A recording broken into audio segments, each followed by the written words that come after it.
Saudaraku, mantan Panglima Gerakan Aceh Merdeka yang berwilayah di Sabang, Izil Azhar alias Ayah Merin, kini berhasil ditangkap di Banda Aceh pada Selasa 24 Januari 2023. Sebelumnya, Izil Azhar alias Ayah Merin telah menjadi buronan dalam kasus korupsi sejak ditetapkan dalam daftar pencarian orang pada 30 November 2018 lalu.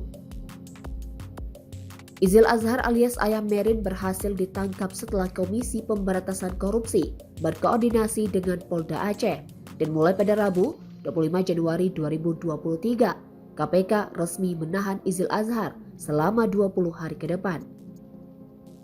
Wakil Ketua KPK Johanis Tanak mengatakan, Izil merupakan tersangka korupsi berdasarkan surat perintah penyidikan yang terbit pada November 2018.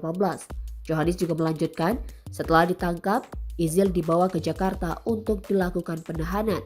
Ia akan mendekam di rumah tahanan atau rutan KPK pada Kafling C1 Gedung ACLC hingga 13 Februari 2023. Lantas, siapa sosok Izil Azhar yang menjadi buronan selama 4 tahun lebih?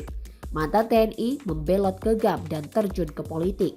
Izil Azhar adalah mantan Panglima Gerakan Aceh Merdeka yang berwilayah di Sabang. Dilansir dari Kompas.com, pada Selasa 24 Januari 2023, Izil dilaporkan sempat berdinas di Korps Marinir TNI Angkatan Laut. Namun ia lantas membelot dan bergabung dengan GAM, sebuah gerakan separatis di Aceh yang bertujuan memisahkan diri dari Indonesia.